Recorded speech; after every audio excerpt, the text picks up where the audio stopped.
উসমান হাদির খুনি ফয়সাল বাংলাদেশেই আছে, ডক্টর ইউনূস ও সেনাপ্রধান ওরে লুকিয়ে রেখেছেন। সময়ের সাথে সাথে বোঝা যায় ঘাতক ফয়সাল দেশে আছে।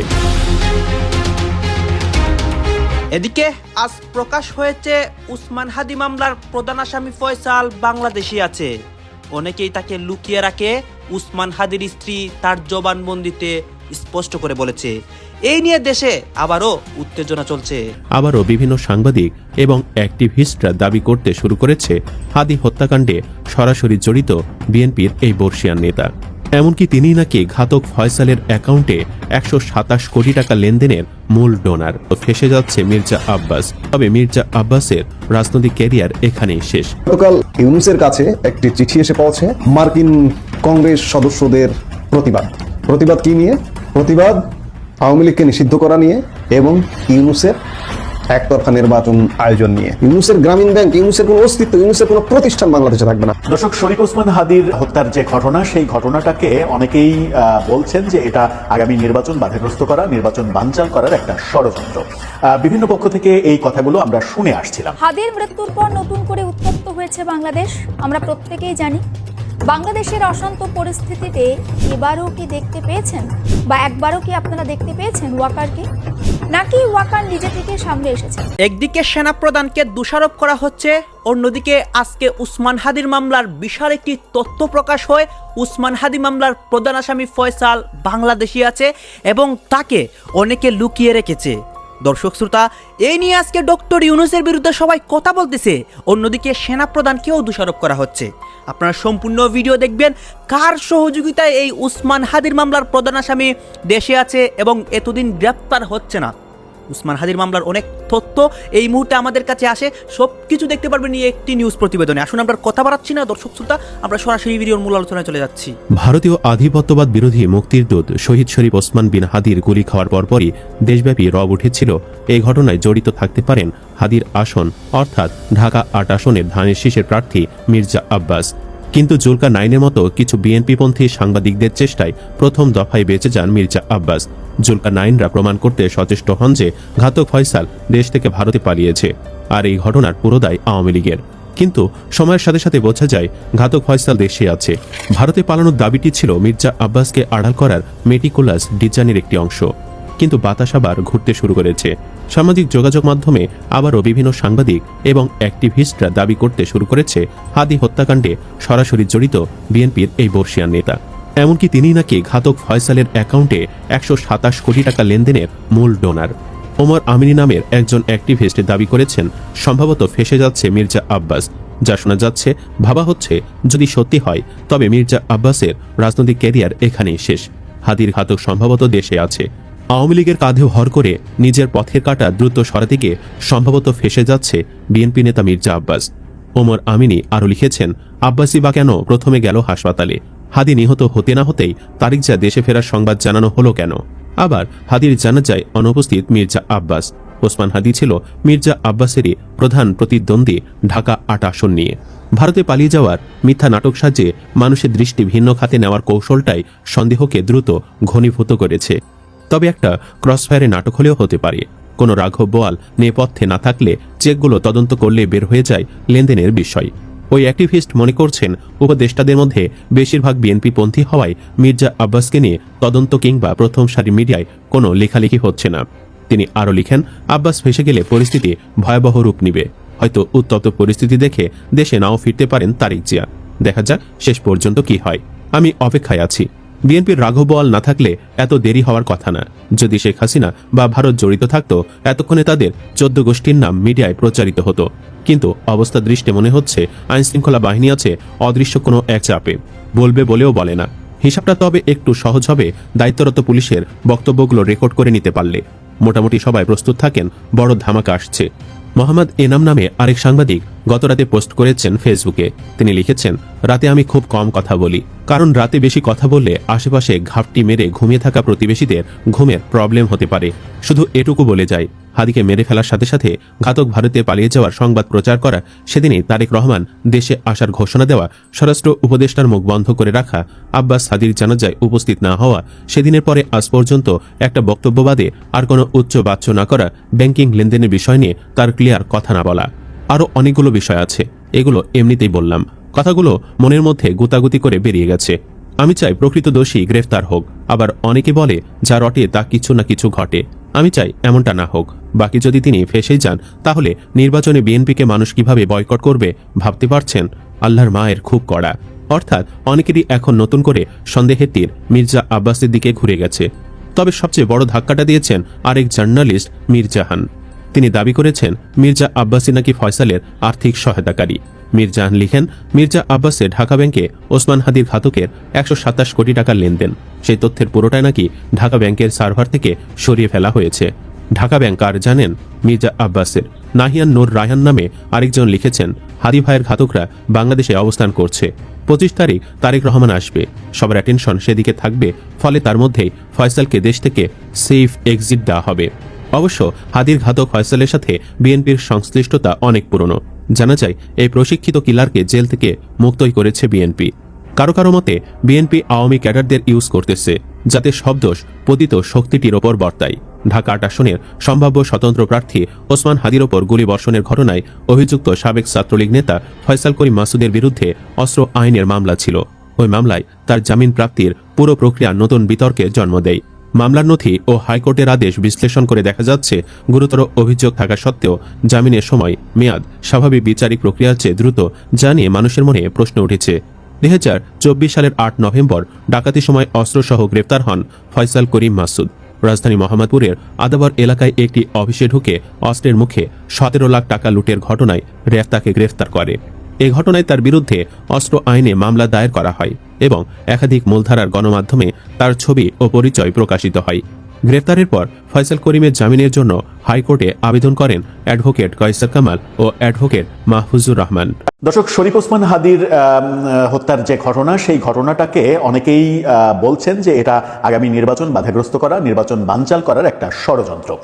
বিভিন্ন পক্ষ থেকে এই কথাগুলো আমরা শুনে আসছিলাম, কিন্তু এই কথাগুলো শরীফ ওসমান হাদির পরিবার কিংবা তার যে প্রতিষ্ঠান ইনকিলাব মঞ্চ, সেখান থেকে খুব একটা স্পষ্ট করে আমরা শুনিনি। এবার শরীফ ওসমান হাদির ভাই নিজে এই অভিযোগ করে বসলেন এবং বললেন যে নির্বাচনকে বানচাল করার জন্যই হাদির উপরে এই আক্রমণের ঘটনাটা নাকি ঘটেছে, অর্থাৎ এটা পরিকল্পিত। কিন্তু পরিকল্পনাটা তাহলে করলো কারা? এই যে দুইজন তার উপরে হামলা করেছিল, তাদের দুইজনকে কাজে লাগালো কারা?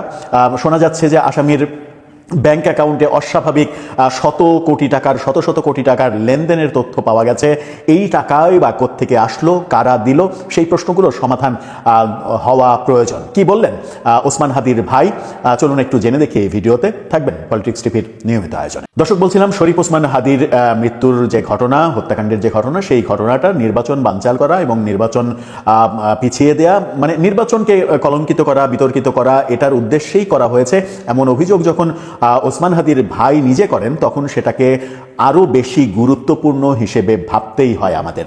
কি বলছে গণমাধ্যম? চ্যানেল 24-এর শিরোনামটা দেখলেই বুঝতে পারবেন। সেখানে বলা হচ্ছে ওসমান হাদিকে হত্যা করে নির্বাচন বাধাগ্রস্ত করার চেষ্টা হচ্ছে ওমর বিন হাদি, তার ভাই ওমর বিন হাদি।